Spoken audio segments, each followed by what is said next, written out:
Today we're going to be in 2 Samuel 21. 2 Samuel 21 today. Now there was a famine in the days of David for 3 years, year after year.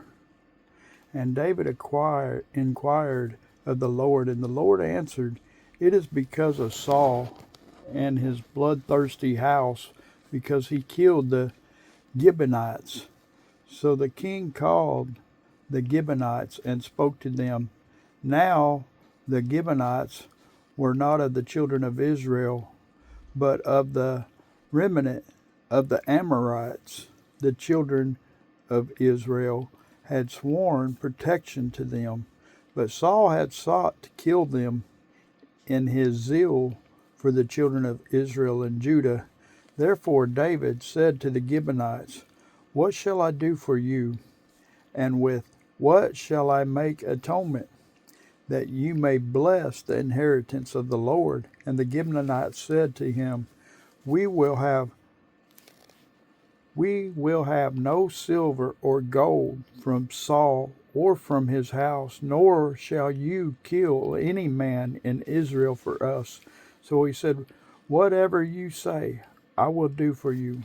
Then they answered the king, "As for the man who consumed us and plotted against us, that we should be destroyed from remaining in any of the territories of Israel, let 7 men of his descendants be delivered to us, and we will hang them before the Lord in Gibeah of Saul, whom the Lord chose." And the king said, "I will give them." But the king spared Mephibosheth, the son of Jonathan, and the son of Saul, because of the Lord's oath that was between them, between David and Jonathan, the son of Saul. So the king took Armoniah and Mephibosheth, the 2 sons of Zephra, the daughter of Ara, whom she bore to Saul, and the 5 sons of Michal, the daughter of Saul, who she brought up for Adriel, the son of Belzerah, and Maholathite, and he delivered them into the hands of the Gibeonites, and they hanged them on the hill before the Lord.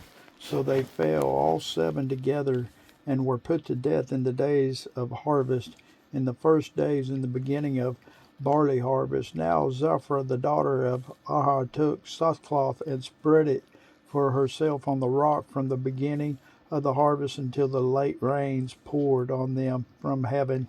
And she did not allow the birds of the air to rest on them by day, nor the beast of the field by night. And David was told that Zephra, the daughter of Ara, the concubine of Saul, had done. Then David went and took the bones of Saul and the bones of Jonathan his son from the men of Jabesh Gilead, who had stolen them from the street of Bethshan, where the Philistines had hung them up after the Philistines had struck down Saul in Gilboa.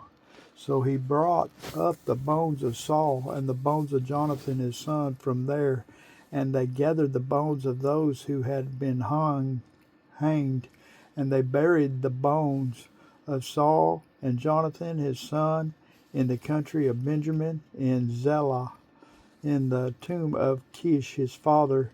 So they performed all that the king commanded. And after that God heeded the prayer for the land. When the Philistines were at war again with Israel, David and his servants with him went down and fought against the Philistines, and David grew faint. Then Hashebi-Benob, who was one of the sons of the giant, the weight of whose bronze spear was 300 shekels, who was bearing a new sword, thought he could kill David.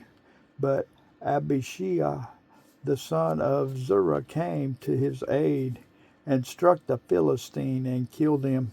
Then the men of David swore to him, saying, You shall go out no more with us to battle, lest you quench the lamp of Israel.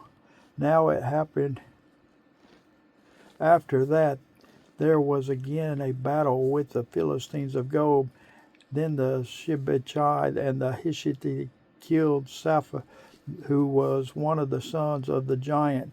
Again there was war at Gob with the Philistines, where Elhanan, the son of Jeroham of Bethlehemite, killed the brother of Goliath, the Gethite, the shaft of whose spear was like a weaver's beam. Yet again there was war at Gath, where there was a man of great stature, who had 6 fingers on each hand, and 6 toes on each foot, 24 in number, and he also was born to the giant. So when he defied Israel, Jonathan, the son of Shimei, David's brother, killed him. These 4 were born to the giant in Gath, and fell by the hand of David and by the hand of his servants.